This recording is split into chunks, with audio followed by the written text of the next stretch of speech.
Today's stuff we're going to be learning is Bava Metzia Daf Kuf Yud Chet. We're at the very, very, very end. A little bit more left for the Siyum tomorrow night. I'll remind everybody there's no regular class on Wednesday, tomorrow morning, and we'll finish the Siyum tomorrow night. If anyone wants to join the Hebrew Siyum, either in Modi'in or in Ranana, or Modi'in or on Zoom. And there's a bunch of different Siyumim happening in different places. So you can also check the schedule there on the Hebrew side of our site. There's an invitation. You click on it. It gives you all the different options. If you want to try to find a siyum either tonight or other nights during the week in different places in the country, in Israel. And like I said, in the local groups, I know some of the local groups abroad are organizing siyumim. So you can also keep track in the WhatsApp groups of your community. If you're not yet in a WhatsApp group of a community, please join, and then you'll be able to connect with women learning in your area. Okay, let's get started. We saw in our Mishna a case of the Beit Habab, which was very similar to the Bayit and the Aliyah, where one person has an area underneath and another person is using the above space. So it's just different. One is there's an olive press, and on top of it, there's a garden, and then it collapses the roof. So the person from above with the garden can go plant inside the Beit Habab. Then we moved on to someone's tree or wall falling in and into someone else's domain and hurting some, or into the public domain and injuring someone. We said you're only responsible if you were already forewarned by the court that you had to get rid of it. Otherwise, you really had no reason of thinking this would happen. It wasn't really your fault, and therefore you're not responsible. Of course, they don't get into like, what if you built, oh, I forgot the dedication. Thank you. I'll stop for a minute, do the dedication. Today's stuff is sponsored by Tzipi Wokenfeld in loving memory of Yakira Liba Bat Avraham Yosef Yehuda Vesara Gita. Tomorrow marks the first yahrzeit of our beautiful granddaughter Yakira Liba Bat Avraham Yosef Yehuda Vesara Gita, a glorious little person who inspired tefillah and chesed around the world. Okay, so now we're going to go back to the kotel falls in, and what I was saying is that there's a bit of an issue of if the wall, what if you built it really poorly, right? And you knew it was, right? And this happens all the time. It's certainly in Israel, there've been a lot of cases where a building collapses and then they claim, oh, it wasn't built properly, right? We know many situations, the Meron accident and all sorts of the Versailles, right? Versailles, there were a whole bunch of places that this has happened. Anyway, they seem to say as long as you didn't know and the court didn't warn you, then you're okay. And even if the court warns you, you have the time of the court to figure it out. Then we had your wall. This is where we're going to start today. Mishaya kotlo, 2 lines from the bottom of Kuf Yud Zayin Amud Bet. Mishaya kotlo samuch leginat chavero v'nafal. Your wall is next to someone else's garden. And your wall falls down, and there's all the rubble there, the debris. Now, the debris, though, is worth something. It's got all different parts, right, of stones that could be reused. Va'amarlo paneh vanecha. Now, right, you're the neighbor. You say, get your rocks, your stones out of here. Va'amarlo higiucha. And you say, you can keep them if you want. And in fact, keep them. Okay, I don't really want them. You keep them, and you deal with it. Ain't shomidlo. If let's say, okay, it's my wall, you're the neighbor, I can say to you, keep this, I don't really want it. You can say, what are you talking about? I don't want the responsibility to clean this up. This is your mess, you made it, clean it up. I'm not interested in your stones. And you can insist that I get involved and I take it out. But Misha kibel alav, but the second stage would be, let's say I said that, and you said, oh, okay, you accepted, and you said, I'm going to keep them. Good idea. Amarlo, if I come later after you already cleared them up, cleaned up the mess, and I come later and I say, listen, I'll pay you for the work you did for cleaning them up. Vania tolet sheli, and I want my stones back. Ain't shomilo. We don't listen to me. I have no rights to do this. Because why? It's very simple. I did what was called to be mafkir. I made it ownerless, and you accepted it, and you cleared them away, and you turned them into your own. I can't take them now. You are the rightful owner of those stones right now. Second case. This is a very parallel case, but in a different arena. I hire you to work for me to deal with my hay, okay, collect my hay. And you say, okay, pay up. And I say, you know what, I'm going to pay you in the produce that you dealt with. So if it was hay, it's hay. If it was something else, doesn't matter. Ain't shomim lo. I have no right to pay you in that kind of way. And this teaches you because it says bal talin scharo, which we've already learned a lot about not delaying payment. And it says scharo. Scharo means payment. The way we understand literally in the Torah, it's payment, even though in other cases, and we'll talk about this later, you can pay something in the value of money. It doesn't have to be actually money. But when it comes to salary, you have to pay with money. One of the explanations given makes a lot of sense, is that a worker at the end of the day expects to get money and then they can use it to buy things. If you pay them in objects, they'll have to go through an extra stage of selling it. And that's not what the expectation is. In other words, it all has to do with what expectations are and what, and what's appropriate. You get salary in order to go buy food. If you end up with produce that you're gonna have to sell, it's not really what, the whole idea was. It takes time, maybe you get back at the end of the day and you want to buy food right away and you don't have the money to pay for it. So in any case, you cannot pay, you have to pay money. So that doesn't work. But just like in the previous case, Amar lo toma shasita b'scharcha ein shomin lo. But I'm sorry, Misha kibel alav, I went to the wrong line. Misha kibel alav va'amar lo helach scharcha va'ani tolet sheli. But if you agreed to accept the tevin and the kash, or the hay, or whatever it was, and you said, no problem, I need that anyway, I'll be happy to take that. And then I want to get my money back. And I say, oh, I want to get my tevin and kash back, my hay. And I say, oh, listen, here, I found money. Give me back the tevin and kash. Again, it's too late. Ein shomin lo. You already are the owner of it. I can't change my mind. So we have a lot of repeats here. And the first sugya we're going to see is a repeat of a sugya we saw already before. And a lot of, part of today is going to be, well, why did you say it here and there? And what's the point of repeating these cases? So the case of the Beit Habab is really a repeat of the Bayit and the Aliyah, and in fact the same machloket we saw there about the 4 tvachim and the majority is the same thing we see here. Nifcheta, Rav Amar beruba, u'Shmuel Amar be'arba.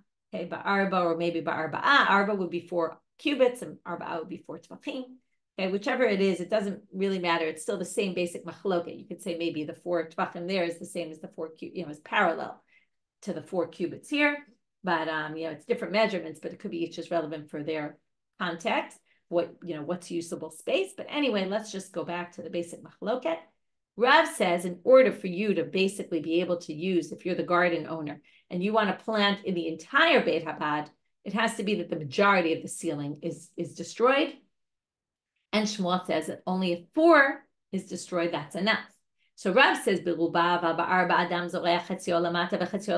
this is basically a repeat of what we saw before. 4, you can just put 4, either 4 tvachim or 4 cubits worth, either which way, right? 4 by 4 is a space that you could go plant, what's missing above, you plant below, and you basically go back and forth. What's the difference? So you could do chetzio lamala, chetzio lamata. But Shmuel Amar ba'arba, because ein adam zorech chetzio lamata v'chetzio lamala. Shmuel says, what are you talking about? It's annoying to have stuff planted above, stuff planted below.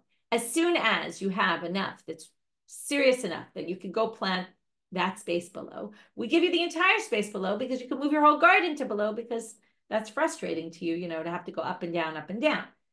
Utsricha. So now why do we need to say that they have this machloka where it comes to a house and they have the machloka when it comes to a garden?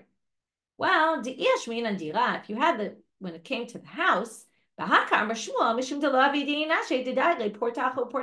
Shmuel said, as soon as there's 4, you can go and move fully downstairs because it's annoying to live upstairs and downstairs. When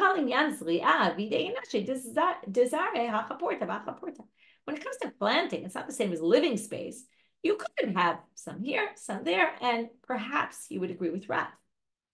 Maybe he would agree with Rav. And if you had it in the case of the garden, you could say, with the same logic, look from Rav's perspective. Maybe Rav would agree with Shmuel, right? With 4. If you set it by the garden, you would say Bahaka Amar Rav, because Rav says, oh, what do you mean? People plant above and below only if it's the majority. Aval Baha, but in the house, maybe Rav would say, but in the house, that's annoying to live half upstairs, part downstairs, and have to go get your vessels all the time from downstairs. Therefore, it's shrika. That's why they need to tell you no. Across the board, both cases, they agree that there's they hold by their position even in both cases. That's nulozman. This was if your tree or your wall falls down, the court gives you time. You have until that time. Beyond that time, you don't have anymore. Kamazman beitin. How much time is this? Amar Rabbi Yochanan 30 yom. I already told you this when we were learning the Mishnah. It's 30 days. Okay, now we get to the next case. Mishaya kotlo. So first they're going to derive something from the case. Again, what happened? My wall fell down. I said to you, go pick up the pieces. You said, no, thanks. So I have no, I have to take them myself. But if you accepted them, now here's the careful part. It said, if you accepted them and I come and say, I'll pay you for your work, which means that really two things happen. You accepted it and you collected them. And then I come and say, I'll pay you and I want them back. I can't get them back. It's too late. You already own them. To which they derive, since I came to you and said, here's the money for what you spent on it. It only seems to apply if you already collected them. But halo paninu lo, because it doesn't give us a case here where you agreed and then I changed my mind. It sounds like if you agreed but did nothing yet, and I changed my mind and I want them back, I can get them. Why is that? Because you didn't acquire them yet. When do you acquire them? Simple, laws of kinyanim. When you pull them to you, right? You lift them, you do something to them to show an act of acquiring. That's only once you remove them. If you didn't remove them, even though they're in your garden, okay, they're in your field, you didn't acquire them yet. Oh, wait a minute. What do you mean you didn't acquire them? They're in your field. Didn't we learn? Okay, that's going to be the Gemara's question. Amai, v'tiknei sadeu. The field should acquire them. Amar Rabbi Yossi b'Rabbi Chanina. We've seen this many times. There's a bunch of things today we're going to repeat. Chatzero shel adam konelo shelo midato. Your field acquires it. Remember, we had the man who throws the get into the woman's courtyard, and it's hers because he threw it into her courtyard, right? That was back in the day when women didn't have to accept a get, right? The rabbis ready institute, they do. Rabbeinu Gershom institute that, but in the time of the Gemara, as long as you put it in her domain, that was enough, and her courtyard is her domain. So we've seen that many times, and therefore, by mere fact that it's in your courtyard should be enough. Especially, in other words, again, it would have to be hefker, but I made it hefker because I said I don't want them anymore. You can take them. As soon as I say you can take them, they should be yours immediately. So they say, no, it's not the same as a regular kinyan chatzir, because in the man throwing the get, okay, or whatever it might be, if I put something in your courtyard and I want to give it to you, so it's when I put something in your courtyard in order to give it to you. I wasn't giving it to you. I didn't put the pieces in your courtyard to give to you. My wall fell into your courtyard. And then I just said, I don't want to have anything to do with them. I didn't do a positive act of giving it to you. I just did a negative act of sort of saying, I'm not interested in them. I kind of, pulled back, but I didn't actually try to give them to you. Then a kinyan chatzir won't work. A kinyan chatzir doesn't work if there's no intent on the part of the person giving them to you that they're trying to give them to you. And that's why it would only be that I can't change my mind after you already acquire them by picking them up. Okay, next section. Now we're on the socher la'asot imo b'teven, and we're going to have to explain, like I said, it's shricha. Why do we need this case and the previous case? They're both the same thing. And again, it has the same structure. Both of them are, ideally, you're not supposed to do this. And if you do it, basically, the other side can say, I'm not interested. Like, don't leave your rubble for me to clean up. Don't pay me in hay instead of money. But the second part of each one is if the person agrees, then it's too late for you to change your mind. So it's tzricha. Why do you need both of these cases? If you had the first one, you would say, with the stones, ain't shomin lo, mishum delele agra gabe. When my stones, my wall falls and goes into your house, into your field. So I don't have any rights to leave this there. I don't owe you anything. We didn't have that kind of relationship. I don't owe you for anything. It's just that I'm not interested in picking them up. So you would think there, you don't have to listen to me and say, yeah, sure, I'll clean it up, because it's not like I owe you money. But it could be that when I say take the teven and the kash, take the hay for your payment, since I owe you money, and I'm giving you something that's worth money, I'm paying you the exact amount that you're owed just in something that we call is not kesef, but shvei kesef, it's worth money. Maybe I can do that because da'amre inashe, mimarim rashvata pari ipara, another statement that we saw before, which is people say that from the person who owes you money, accept bran, even though bran is not really worth a lot, but in the end, they can pay you bran. In other words, it's not the ideal, but it's a possibility. So since here you're owed money because I hired you and I'm offering you something worth money, maybe you have to accept it. And, it's too bad for you, but just like you could take bran from someone who owes you money, they don't have the cash for it. So likewise here. And that's why they have to tell you no. You don't need to accept it in that case either. And now the reverse.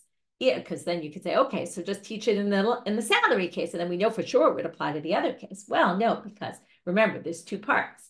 Well,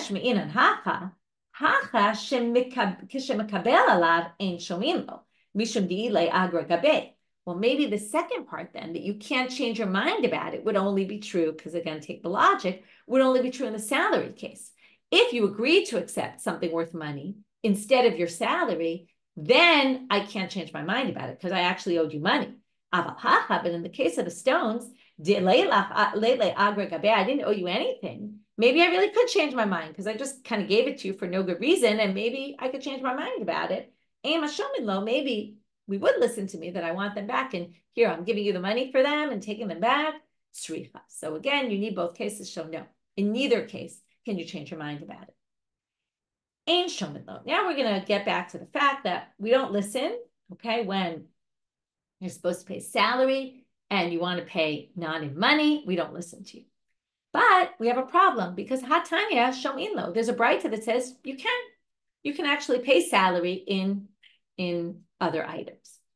So Amar Rav Nachman lo kasha. Rav Nachman's going to say, how do we reconcile the contradiction between the braita and the Mishna that say the exact same law and the opposite halakha? So we're going to have three explanations of Rav Nachman because the first two Rav is going to reject. Kam b'shelo, kam b'shel chavero. The first suggestion is if you hire someone to work in your own field, then you have to pay them money.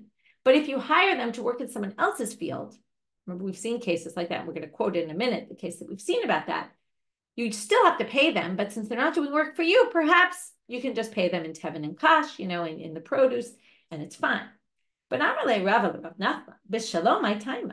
Wait, why would it not work if they're working for you? Da'amalei agralach, because you accepted upon yourself to pay their salary. So again, you have to pay salary, that's money. But b'shal chavero nami scharo alav. But if you hire someone to work in someone else's field, the responsibility of the salary is on you as well. And that means that you're paying salary, and that means you can't pay in anything worth money. It has to be actual money. How do we know this? Tanya, here's the case we've seen before. I hire you to work in my field, but when I point to my field, I accidentally point to my neighbor's field.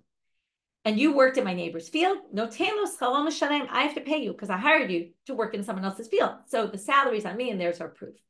Anyway, what happens? Well, tell me, I can go to the owner and say, listen, you got benefits from this, pay me some of the benefits you got, maybe not what I would have had to pay a salary, which is a higher market rate, but at least pay me the value of what the worker benefited you had you done it yourself, what it's worth to you.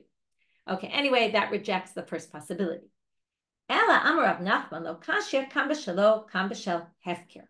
second option is to say, well, maybe it's either they worked for you doing your field, or they worked for you collecting stuff from a hefker field, from an ownerless field. You said, go out to the fields where nobody owns them and go pick things.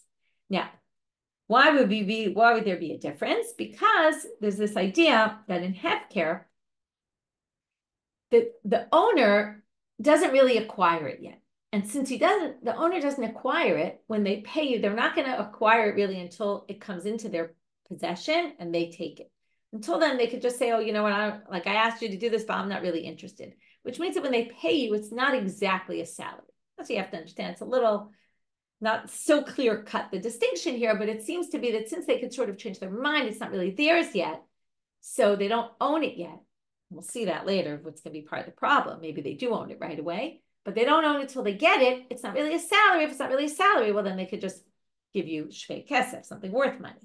But again, Eitivei Rav Nachman, Metzia poel atzmo. Remember, we learned this. If you find an item, the worker finds an item while the worker's in the middle of a job, they get to keep it. Ein matai, but when is this true? Bisman shamar balabayit nakeshim miyayom, or during miyayom. They hired you to weed for the day, or they hired you to hoe for the day. That's when anything they get is their own. But im amarlo asemi melachayom mitzia tola balabayit. If they said, do whatever I need you to do today, then anything you find goes to the balabayit. Now, what are the things that you find? They're ownerless. And what happens when you pick them up? They automatically go to your owner. So what do you know, the one who hired you, your employer. So now this doesn't make any sense, because if you're in a hefker field, as soon as you pick it up, you acquire it for the employer. So that means the employer can't change their mind, and basically the work is done as soon as you do it, and that's a complete regular salary arrangement.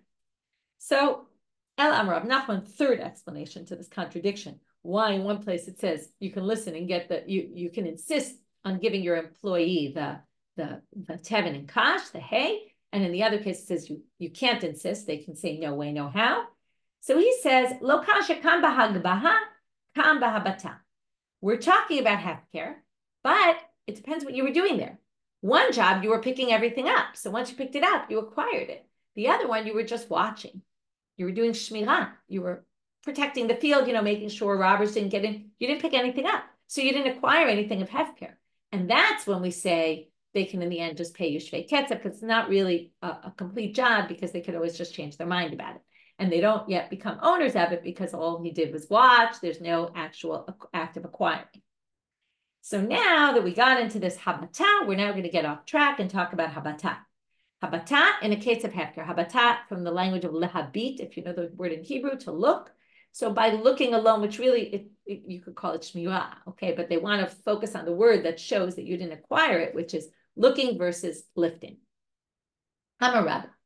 Habata behefker tanahi. Rabba suggests now that habata, whether by watching a field that's hefker, do you acquire it or not, that is a machloket tanaim. We're going to bring a machloket. We're going to show this is the machloket, and then we're going to suggest perhaps it's not the machloket at all. We're going to make two different versions of Rava, saying either everyone agrees habata does work, or everyone agrees habata doesn't work to acquire. And we're going to say it's not actually necessarily a machloket between Tanaim, but let's try first to say it is. It's a Mishna in Shkalim. And the basics you need to know, we're talking about people who are watching the barley crop and the wheat crop that they're going to use for the Korban HaOmer or the Shtei HaLechem. The Korban HaOmer was brought the day after the first day of Pesach for the Omer, and the Shtei HaLechem was brought on Shavuot. And it was brought from the new crop, and it was basically from a field that they were watching to make sure they had crops for the holiday, for the offering. So now the issue is that any communal sacrifice, which is what these things are, because both are brought as sacrifices, any communal or offerings, any communal offering has to be from communal money. It can't be from privately owned funds. It's a very interesting concept. You might remember we talked about in Shkalim when we learned the sugya, but it basically can't be owned privately, which we understand why, right? If someone brings a privately owned thing for the community, right, it's not the way it has to be publicly owned. So now the question is, Ditnan, Shomrei Svichei Shvi'it. We have stuff that grows random on the Shemitah year, and we assign Shomrim to watch it for the Korban.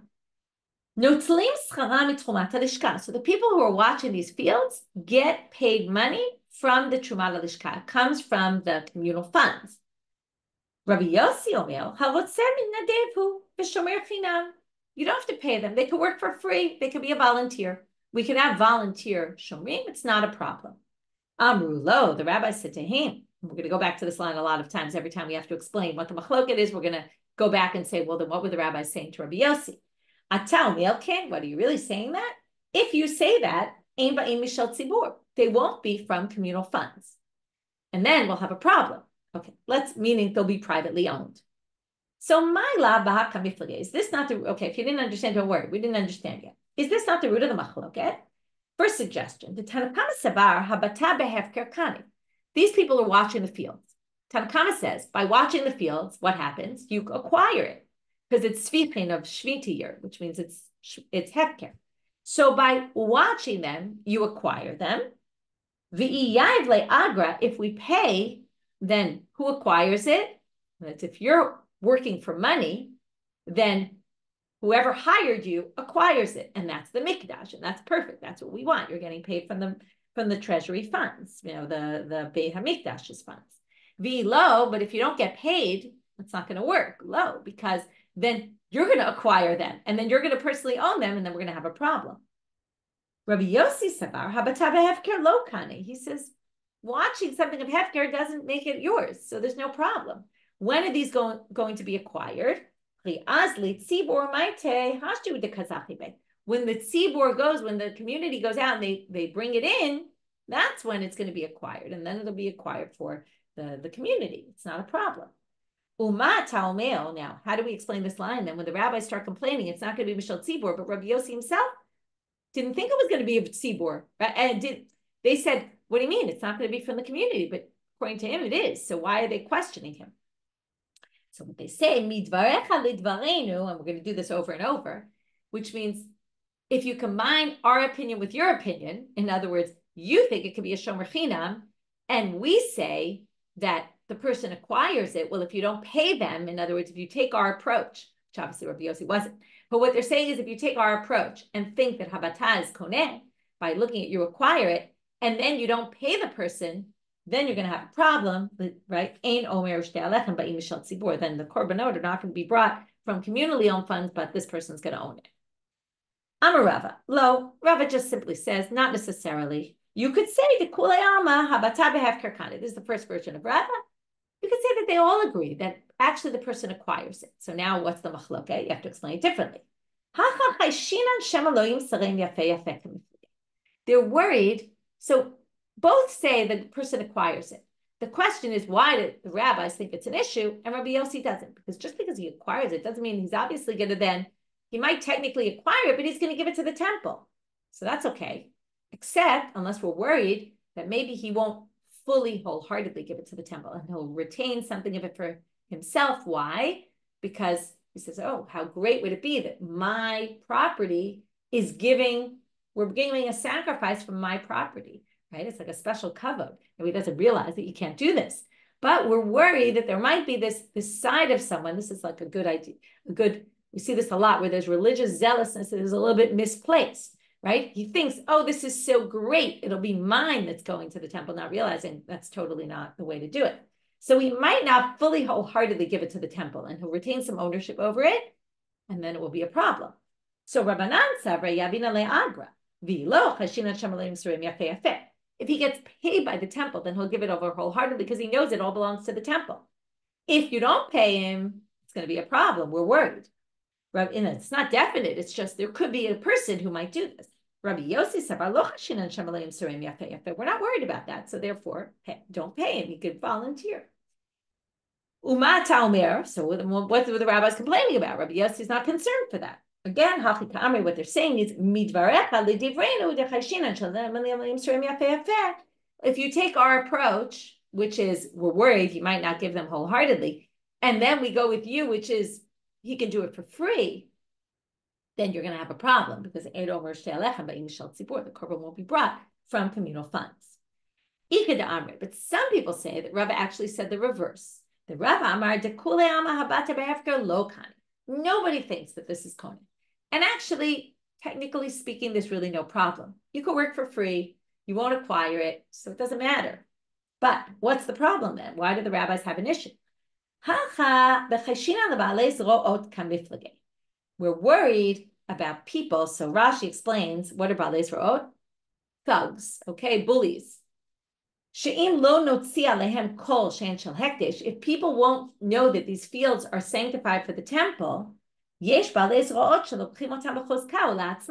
they're hefker fields. People might take them for themselves.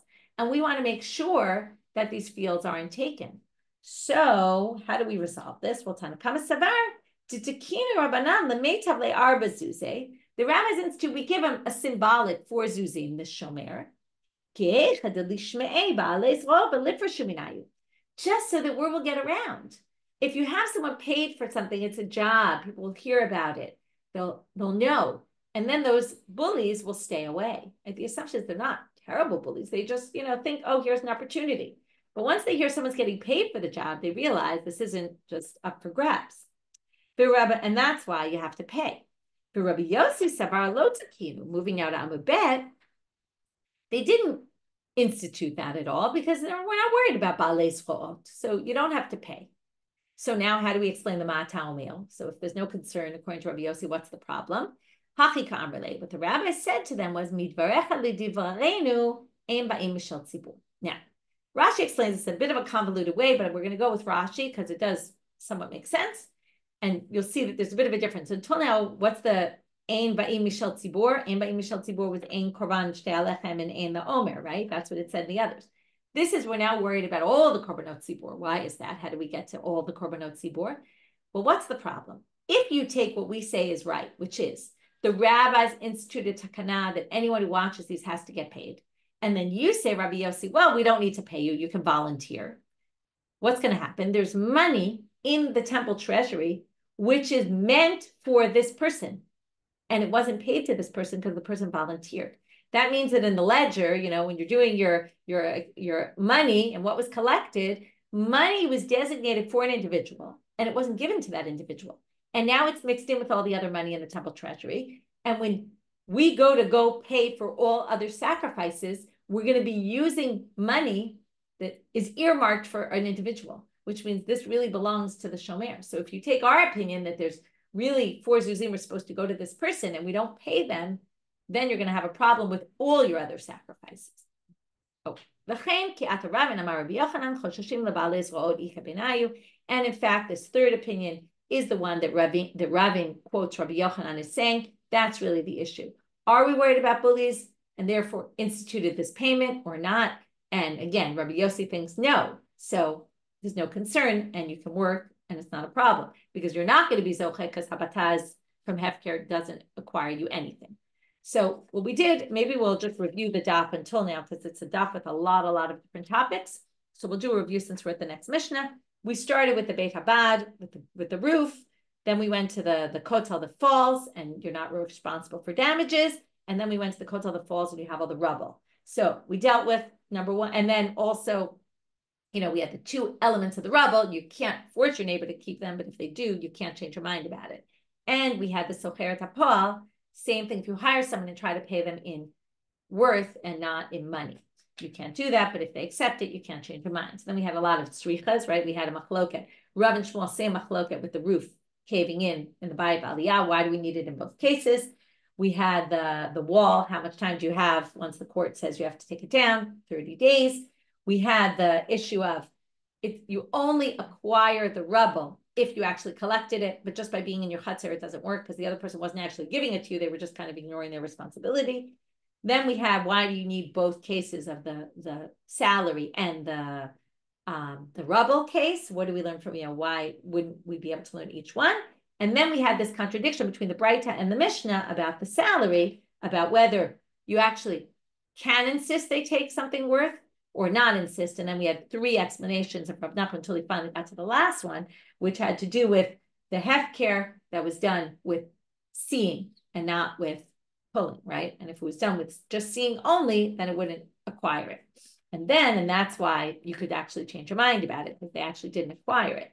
And then we had a whole thing about Habitaba hefker. We got off track, showing perhaps some chlokas and perhaps not.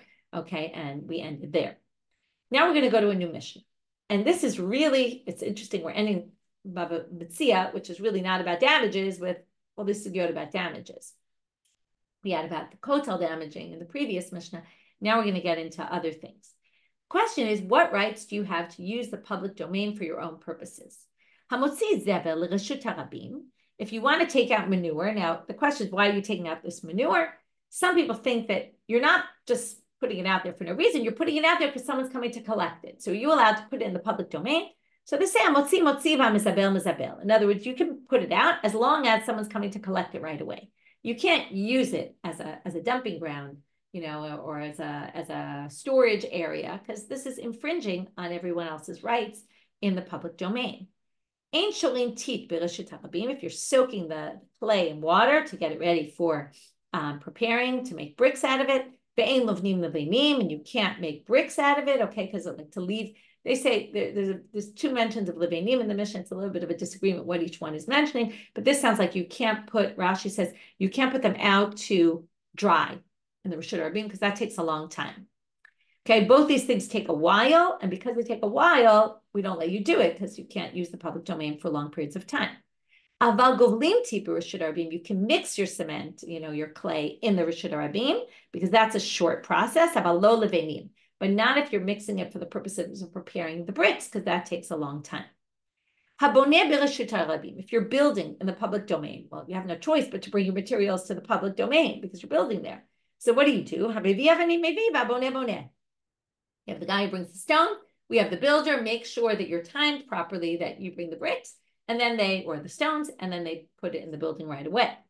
V'im hizik, mishalem mashizik. But if you damage, when you put things in the Rishut Rabim, so you're responsible. Obviously, right? You've caused damage. You're responsible. Rabbi Shimon ben Gamliel omer, af mitakenu emelachto lifnei 30 yom. You can even, if you're working in the public domain, you can even put your bricks out, your stones, whatever it is you need, all your stuff, 30 days before. And I'm thinking, right, if you do construction in your house, they always make sure everything's delivered and everything's sitting there, stuck there for a while. The workers, the builders want to make sure everything is there when they get started, even if it's an annoyance for the people living there. So likewise here, you're building something in public, you have 30 days because it takes time to gather your stuff and you want to have everything there. So he's very lenient about this. So the first thing the Gemara does is say, Lema manitin delo ke Rabbi Yehuda. It seems like our Mishnah doesn't match Rabbi Yehuda because what does Rabbi Yehuda say? Ditanya, Rabbi Yehuda omer, b'shat hotzaat zvalim, adam motzi zivlo l'reshut harabim, v'tzavro kol 30 yom. We saw this in Bava Kama. When it's time, people put out the zevel. This is how they would make fertilizer. They would take the manure from the animals. They would put it outside. Savro kol 30 yom. They'd be able to leave it outside for 30 days. You might not like the thoughts of this, but they wanted people to step on it and they wanted animals to step on it because that's how it kind of processes, turns it into fertilizer. Joshua, when he entered the land and helped the Jews acquire the land, it was for this purpose, to allow the Jews to own the land. Everyone kind of has ownership rights in the public domain to do things with it for their own purposes. That's his approach. It's like his world approach about this, or his approach to the land of Israel. The land of Israel is given to people to use. Okay, and therefore it sounds like the Mishnah is definitely not saying that. To which they say, no. Afilu tema Rabbi Yehuda, modeh Rabbi Yehuda shemizik chayav l'shalem. The fact that the Mishnah says imizik m'shalem mashizik, if you damage, you have to pay what you damage. Perhaps Rabbi Yehuda agrees with that. Perhaps Rabbi Yehuda thinks you're allowed to leave your manure outside in order to turn into fertilizer. But if somebody slips on it and falls, oh, by the way, I forgot to say, the issue with the water is that if you leave the water, the clay to soak, water splatters, people slip, it's dangerous. So Rabbi Yehuda thinks you can do it, but you're obviously still responsible for damages. And those are two different things. One is, do I have rights to put it and use the space for my own sake? The other issue, and maybe they're detached. And one could say, what do you mean? If you're allowed to do something, then obviously you don't have to assume responsibility for damages. The other approach is say, no, you're allowed to do something, but you also have to assume responsibility for damages. So perhaps that's Rabbi Yehuda, and you can explain the Mishnah that way.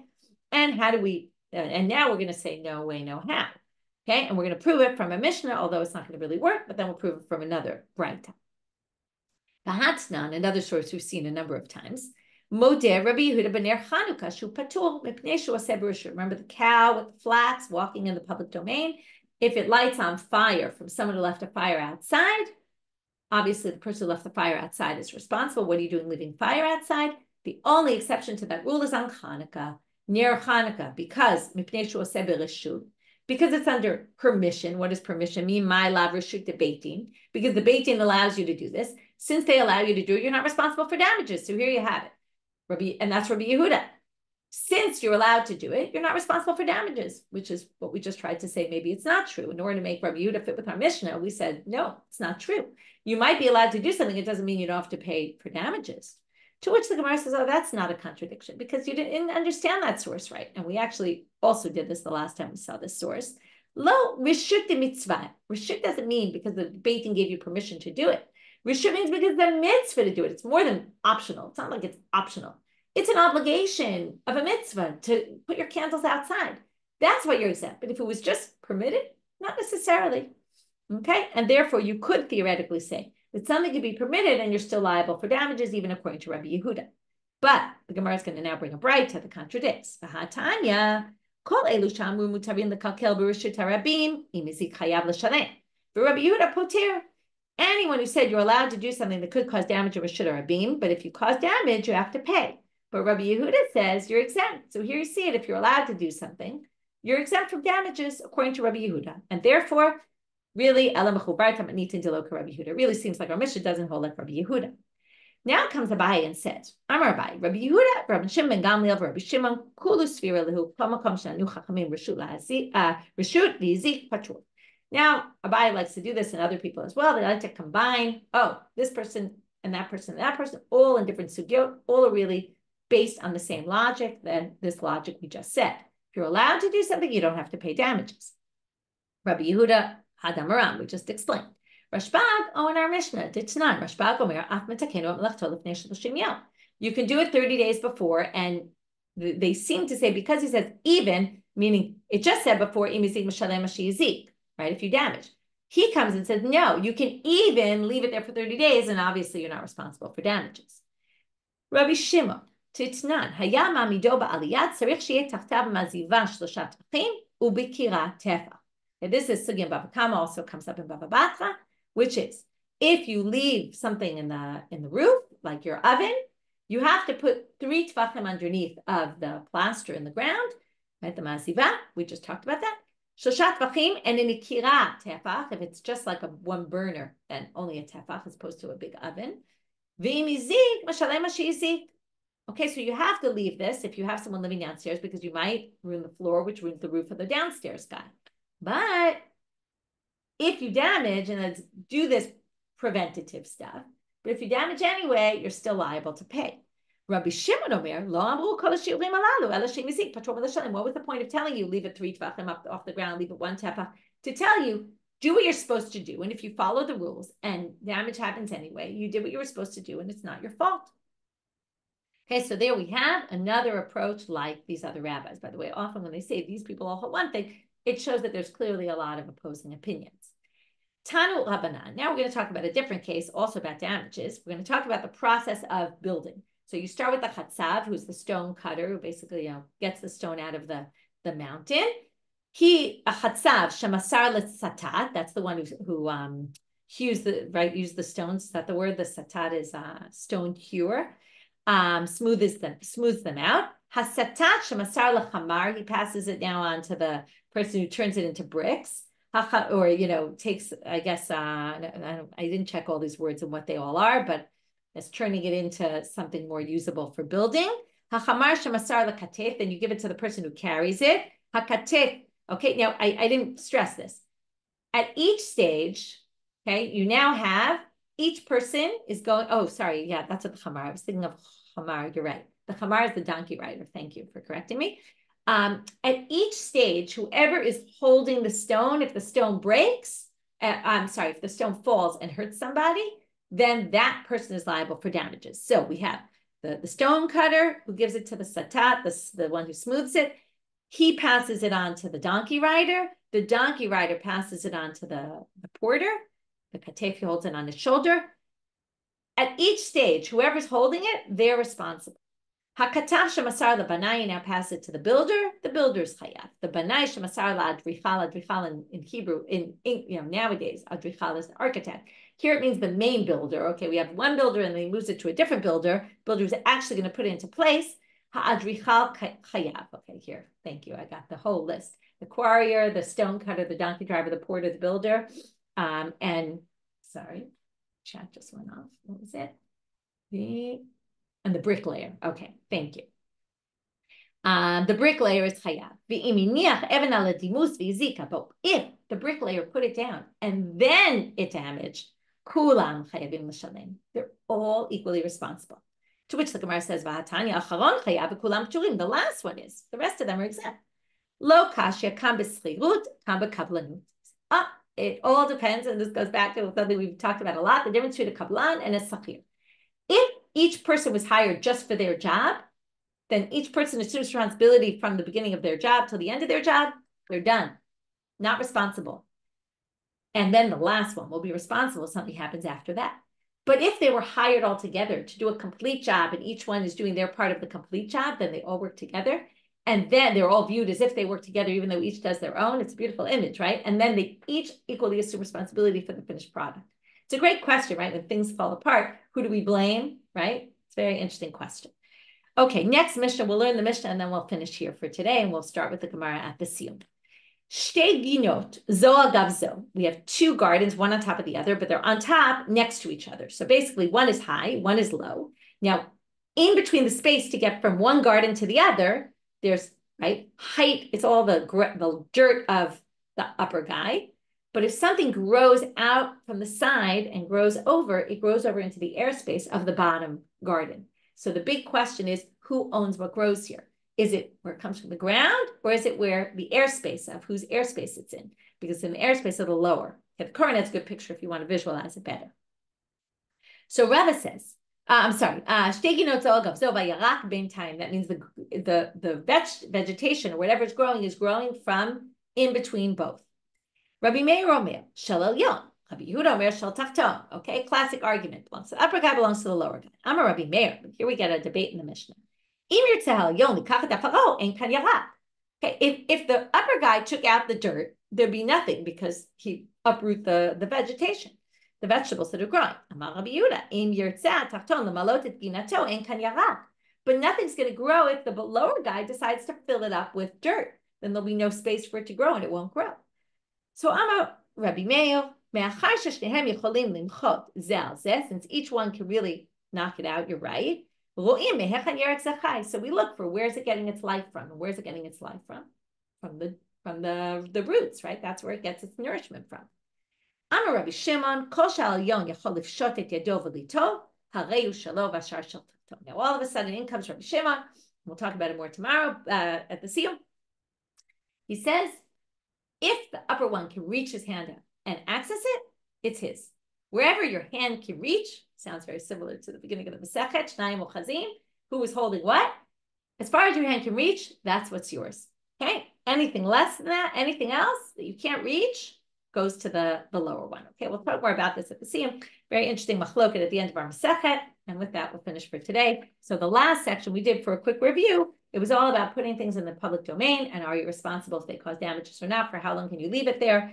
And the different approaches we saw of Rabbi Yehuda versus others, right? Our Mishnah doesn't follow Rabbi Yehuda because our Mishnah makes you responsible. And Rabbi Yehuda says if it's permitted, you're actually not responsible. And so do Rabbi Shimon Gamliel, and so does Rabbi Shimon. And then we just talked about that last case of each person passing on to the other and who's responsible for, damages that kind of everyone had something to do with it. And then ended with this Mishnah of the two gardens and to who does it belong to. With that, we'll finish for today. Wishing everyone a good day. Looking forward to seeing you all at the Siyum Wednesday.